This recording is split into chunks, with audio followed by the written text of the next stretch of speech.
Welcome. My name is Sarah Knight, and I'm here to take you through the inner critic at work. I'm an award winning self leadership strategist, and I'm the founder of FoundHer Fire. I host the now award winning podcast, It's Got Pockets, which is rooted in real stories for real women in business. Through my coaching, my consultancy, my training, my development work, I partner with organisations and individuals navigating uncertainty, plot twists, life collisions, restructures, reinventions, and cultural change as well. My focus is self leadership, and I help individuals and teams build scaffolding required to stay steady, intentional, and be at your best high performing self. And it's all about what happens when the ground beneath us shifts. Known for my contagious energy and always human-led, human-centric approach, I work across the whole talent ecosystem, right the way from the onboarding of that team, early leadership, right the way through to exit strategies and outplacement support. And it's all about how we unlearn and how we practice and how we move forward. A lot of the stuff that we've got in our systems is based on things that we've heard that we need to unlearn. And that's what we're going to talk about today when we talk about the inner critic at work. My sweet spot is experienced women in work, experienced women in business.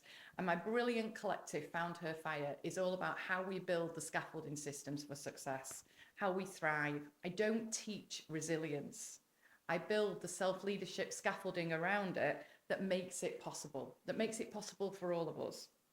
And today we're talking about a subject that can stop us in our tracks and stop us cracking on purpose. And it's all about the inner critic and how the inner critic in particular shows up in work, whether this is in leadership, whether it's coming into meetings, whether it's women in business, women running businesses, women starting businesses, or women looking at how they move through career change as well. So before we do anything, I want to anchor something with you. This is all about data, not judgment. This is about a series of tiny experiments about the practice of cracking on purpose. This is about understanding how our brains work under pressure and how we learn to lead ourselves intelligently and own our worth when those stakes are really high. The reality is around us, in facts, in stats, in human stories of ourselves, of people that we know around us, of stuff that we're all living through at the moment.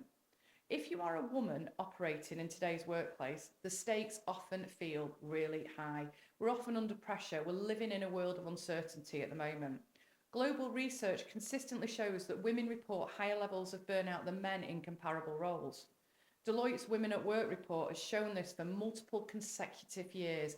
It's not something that's going away. It's something that we need to learn how to manage, to build the scaffolding systems around us.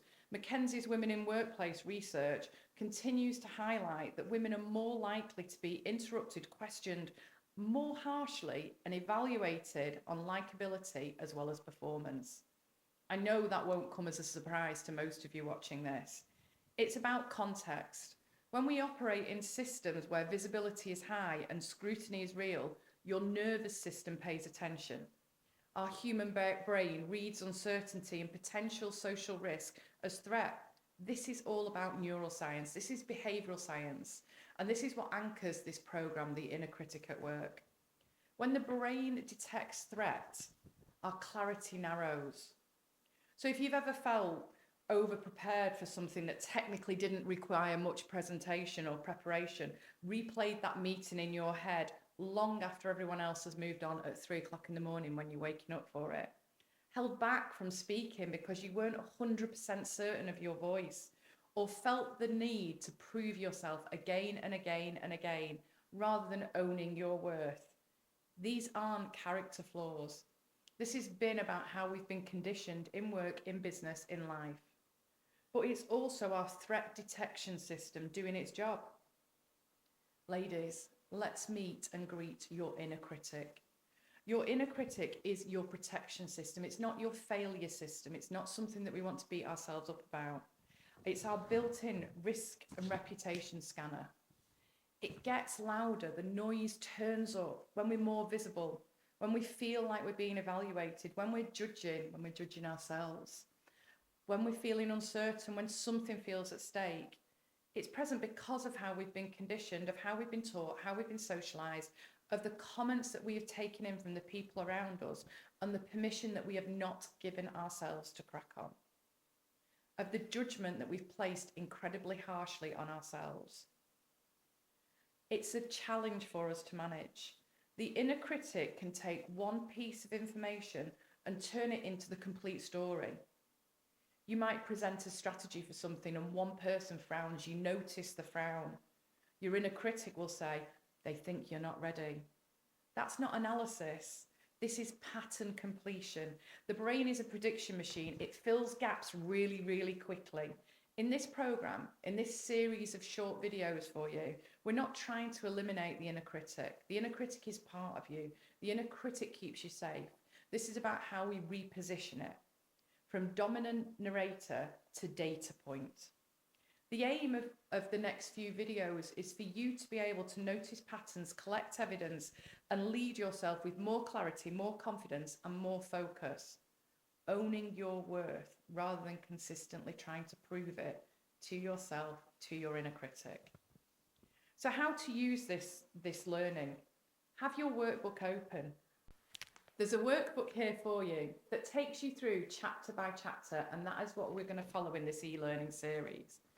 And actually what we want you to do, what I want you to do, is I want you to give yourself time to complete it. We've kept these e-learning resources incredibly short for you, so it gives you time to inhale them, to notice what's going on, to write it down, to reflect and to move forward. Because before we move into tools, we need awareness.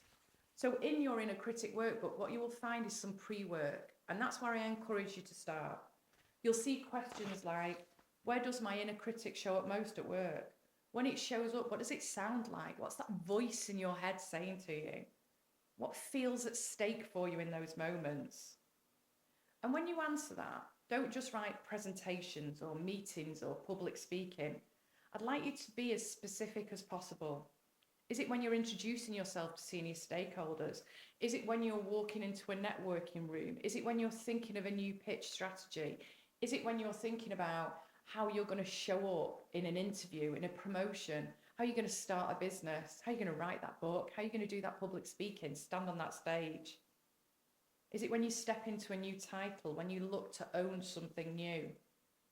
And think about what feels at stake. Do you feel like it's your clarity, your competence? Is it about being respected? Is it about who I call side-eyeing Susan, thinking about what somebody else is going to say about you? How you're going to be judged?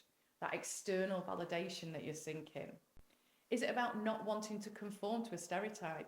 Is it about conforming to a stereotype, about fitting in, rather than looking at how you can show yourself best? There's strong evidence from behavioural science that metacognition, your ability to notice your own thinking patterns, is a critical factor in behavioural change. You cannot regulate what you don't recognise, and that's what we're going to focus on. So as we move into these next chapters, here's your first micro action. Complete the pre-work pages slowly. Think about things that every time you notice a self-critical thought, try this tiny language narrative shift. Instead of making it the whole picture, say, I've had a thought that. And this tiny linguistic shift creates cognitive distance. And that cognitive distance allows you to have the emotional regulation. It's a small shift. It will make a massive difference. I've had a thought that. And be honest, this is your work. This is your inner work. No one needs to see it. This is how you start practicing the person you want to become, with that inner critic turned down. Within the next few chapters, we're going to look at your inner critic at work, how we recalibrate that. What happens with confidence when we're under pressure? How we turn down the noise. Micro shifts that build confidence. Your inner compass. Limiting beliefs that we can then reframe as data. And a final reflection of how you make this sustainable practice moving forwards. Each chapter is not long, and it's not about getting it perfect. It's about giving yourself the time to think about what we're going and how we're going to cover it. Let's crack on.